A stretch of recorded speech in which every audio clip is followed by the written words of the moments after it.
All right, so we're going to move into injuries of the kidney, and about 80% of genitourinary injuries are involving the kidney.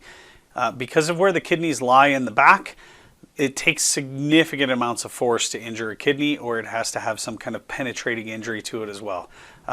In the event that it is just a penetrating injury, say like a GSW, then it may not actually have any other organs involved in it unless it's passed through and penetrated another organ. All right, so as this slide says, we should suspect kidney damage if the patient has a history or physical evidence of any of the following: an abrasion, a laceration or contusion to the flank, penetrating wound in the region of the flank or the upper abdomen, fractures on either side of a lower rib or a lower thoracic or upper lumbar vertebrae. Do they have gray Turner sign? Remember what that is. That's that blood kind of pooling discoloration along the flank.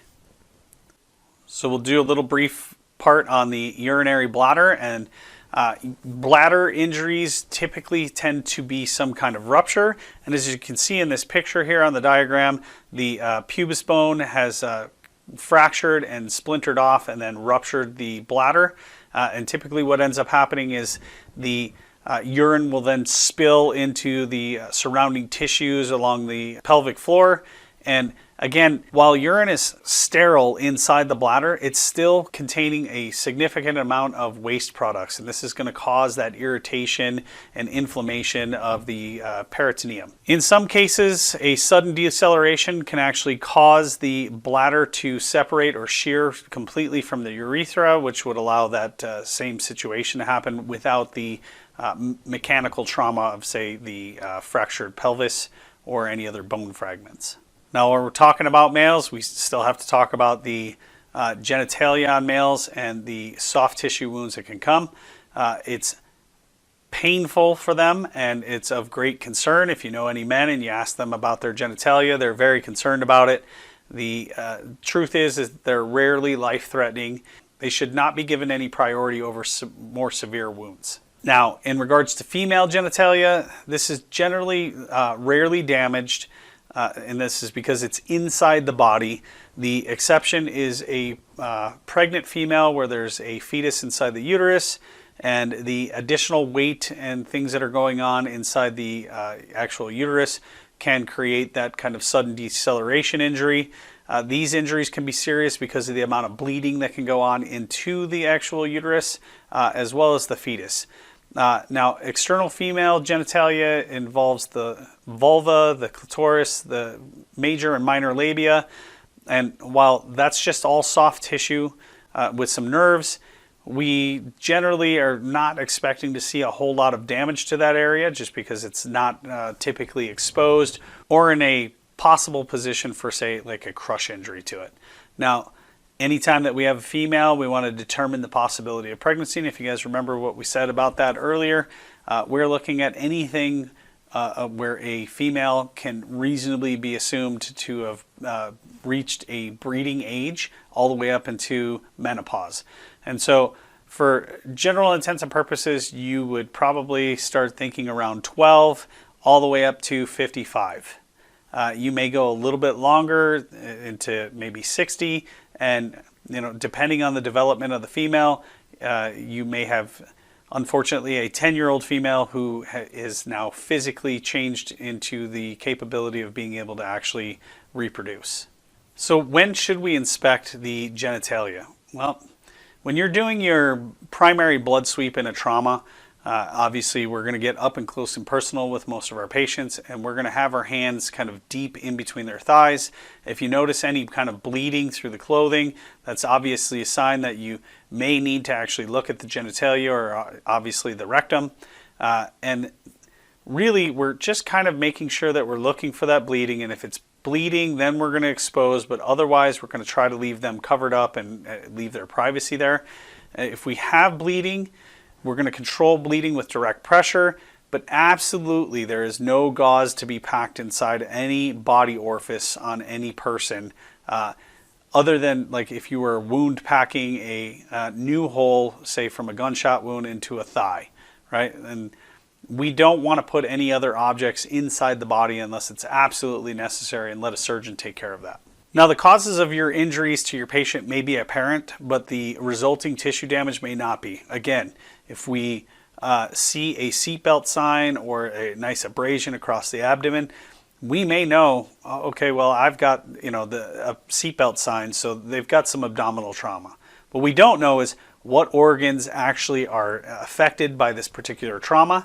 And so this can take hours to days to actually kind of present itself. Some of these injuries are going to get significantly worse with time, so make sure that you're reassessing and looking for your patient to either trend up, maintain, or trend down. As you guys remember, I always tell you guys it's best to have your trending so that you understand if your treatments are having a positive impact, maintaining a patient, or they're either unable to actually respond to treatment or we're doing something incorrectly with our treatment.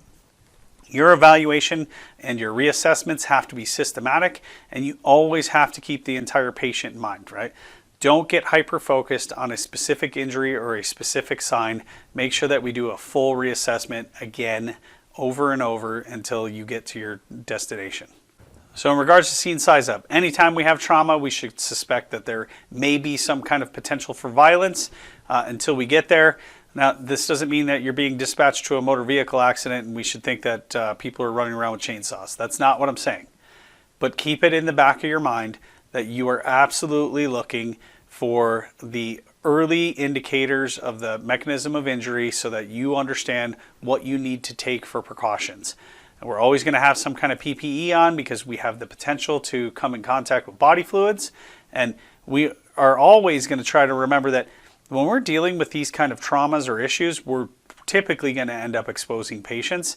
And we really want to protect our patients and make sure that we're providing the most private treatment possible. We don't want to have them exposed to the neighborhood. In today's day and age, everybody has a cell phone with a camcorder built into it. So try to make sure that you're keeping that in mind. It may be in your best interest to leave the patient completely clothed until you're in the back of the rig, and then you can cut the clothes off while you're in an enclosed environment and nobody else can actually see. And then if you have to transfer your patient, we have blankets for that. I'm hoping that I don't have to beat down the ABCs, but remember, if we have significant bleeding, it's CAB, and otherwise it's ABC, right? And so make sure that you guys are just looking across the room. Do you see any significant bleeding that you can stop? That becomes the priority before airway and breathing. And then if you do not see any kind of significant bleeding from across the room, airway and breathing is the highest priority in regards to your assessment on primary assessments. Circulation, some of the things that we need to know about is that while you may not see a lot of bleeding, there can be a significant amount of bleeding internally. So again, that's kind of like that GI bleed. Just because we can't see it doesn't mean it doesn't exist. Keep in mind that there can be a massive amount of blood loss inside the body, and you're looking mostly for the signs of shock. Regardless of where you're getting the shock from, they should all kind of present with the same thing, where we have the tachycardia, the tachypnea, and then eventually the blood pressure is it should either start off as a little hypertensive as the body's trying to compensate, and then eventually become hypotensive. Treat for shock, keep these people covered up. Full secondary assessments, this means everywhere. And I try to teach this in lab. When you guys are doing a secondary assessment, just like when you're doing your basic blood sweep, right? We're not there for a dating game, and so we have to get close and personal with people. We're going to get into intimate regions of people. You're going to palpate things that normally would feel uncomfortable. You have to maintain professionalism, get into that patient's kind of nooks and crannies, right? We're getting deep up into the armpits. We're getting in between the thighs all the way up into the groin, and we're actually going to, have our hands on their buttocks. These are things that have to happen, because if we miss an injury, we may not get them to a definitive facility because we didn't know that they were bleeding or that they were showing us signs that they were trying to die. Use your DCAP BTLS. That's your primary blood sweep, right? Deformities, contusions, abrasions, the whole thing. I want you guys to make sure that you guys are absolutely using hands on the patient, and we're going to palpate every extremity all the way down to the fingers. We're looking for any kind of sensory or motor function impairment, as well as any kind of bleeding or deformities. This is one of those cases where, again, we want to make sure that if we have some kind of evisceration, We're going to place that dressing, which is moistened with normal saline over the wound, and we're going to transport. Don't ever try to push that back into the abdominal cavity. And then these patients are all going to be candidates for your quote unquote large bore IVs, right? And so that's 2 IVs if you can get them. And we want 1 open just so that we can maintain a blood pressure between 90 and 100. The 100 is ideal, but we don't want to go over 100 because we could pop the clot, so to speak. So remember, you have to treat shock as shock is, and that's get them to where they're perfusing. We need a decent blood pressure. We need to keep the patient warm so that they can coagulate appropriately and clot off anything that they need to clot off on. Time is of the essence. It's more important to get the patient to the hospital than it is to do anything else. If you have an impaled object inside anybody, regardless if it's the abdomen, the chest, arm, a leg, we do not remove those things. By removing anything that's actually impaled the body, you can uncover a large vessel that's going to start bleeding significantly, that perhaps that impaled object is creating enough pressure to tamponade off the bleed. Make sure that you get a good IV in place and you're giving that crystalloid solution. We're just trying to maintain radial pulses if we can, but again, blood pressure 90 to 100. 100 is the maximum pressure that we want to see on somebody with significant trauma. If they were under, now I'm not telling you to bloodlet people if they have a good blood pressure, right? That means that they're not actually in shock yet. So just to clarify that, make sure that if we're hypotensive while we're treating, we're just bringing them up to borderline normotensive. Okay, so here you guys go. Prime example. Somebody's got this pierced through their abdomen. This looks to be like a setup kind of picture, but the picture still tells the story. All we're going to do is cut away the clothing around the penetrating object, and then we're going to stabilize with sterile dressing and some tape if we need to. We do not manipulate. We do not try to remove. Okay, we got a couple of general rules for treatment of male genitalia. Never move or manipulate foreign objects in the urethra, and then make sure that you identify and take avulsed parts in a bag to the hospital with a patient. If you're unlucky enough to be on a call where a male patient has lost their penis due to a traumatic accident or violence, and you are able to pick it up and put it into a plastic bag, make sure that we're not putting the body parts directly on ice, but in a bag and then on a bag of ice or on top of ice. We're going to keep it away from the actual ice or water. We want to make sure that we're managing blood loss, and then unfortunately skin caught in a zipper is not that uncommon. Only unzip if the patient is calm and there are only just 1 or 2 teeth involved in it. If there's significant tissue involved, that's probably going to require having the pants cut away and then having the zipper disengaged with the assistance of a surgeon. The urethra injuries are pretty uncommon. It's a fairly pliable tube, and it's really, unless there's significant trauma to the penis, there's really no reason for the urethra to have any other injury. In dealing with female genitalia, lacerations and avulsions are going to get covered with a moist, sterile compress or a dressing. We do not pack anything into the vaginal canal.